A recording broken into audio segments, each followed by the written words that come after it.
Is Winnipeg safe?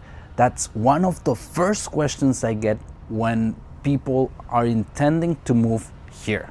In today's video, I'm going to be breaking down the most recent Winnipeg Police Service crime stats, explain you what that really is, and give you some context so you can make your own decisions about life here in Winnipeg.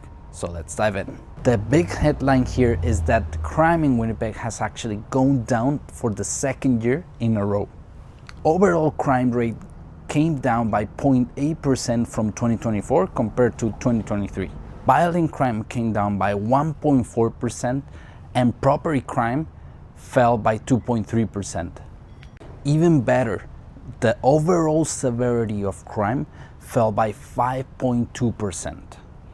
That might not sound like a lot, but it's very important because it's the first time in a decade outside the pandemic year that the violent crimes went down in both volume and severity.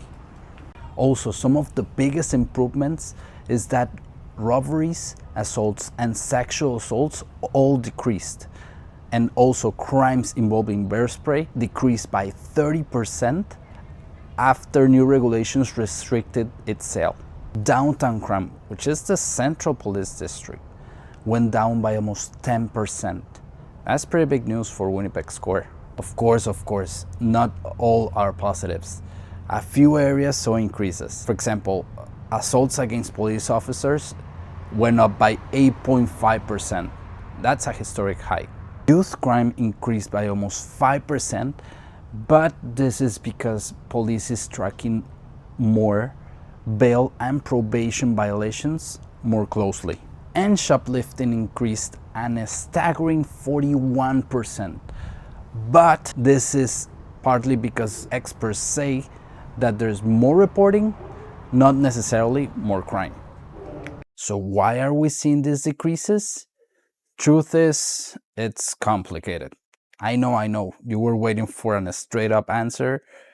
Well, like life, it's always more complicated than what it seems. No single police or law can explain this. Instead, it's more like a combination of factors, like community-led groups, like the Bear Claw Patrol, which walk the streets to create safer communities.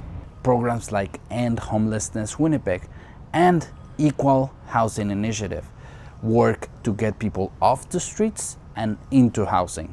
New bear spray rules, regulations, plus hiring additional police staff and new anonymous lines to report crimes without the fear. In other words, crime is decreasing because multiple groups, police, community organizations, and housing supports are working together. It is worth noting that even though the trends are going down crime-wise, violent crime is still 33% higher than what it was in 2019. That's before COVID. So Winnipeg still has some challenges.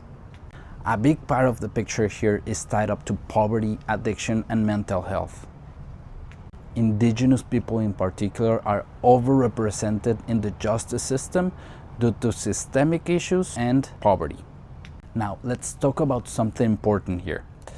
Crime in Winnipeg really depends on where you live. Taking a look at this map of Winnipeg, the darker areas represent neighborhoods with higher crime density, while the lighter areas show places with lower crime. You'll notice that the downtown core and surrounding neighborhoods show the highest concentration of crime. This isn't unusual.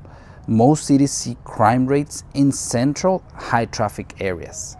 Areas in the West End and North End have elevated crime levels compared with the city's average.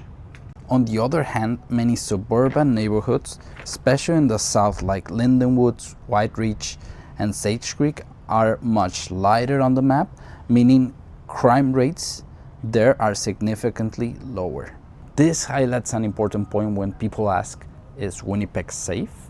It highly depends on where in the city we're talking about. Obviously, like in any city, some places experience more challenges, while others, it's more safe and family friendly. Now, let's break it down with some examples.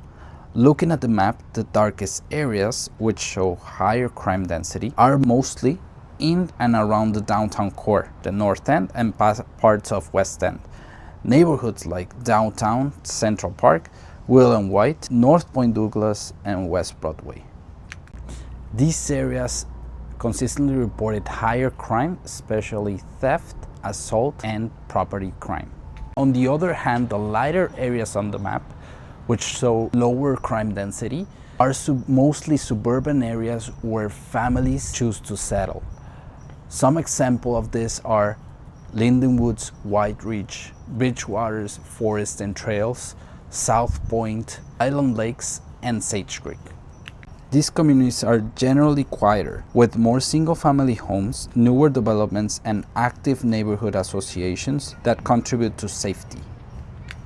So again, when we ask, is Winnipeg safe?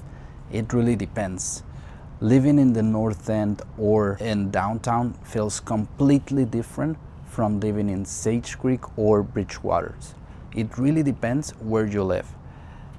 Like in any city, Winnipeg has its own pockets. Winnipeg has areas with higher crime, but it also has safer, family-oriented neighborhoods. If you found this video useful, please like and subscribe.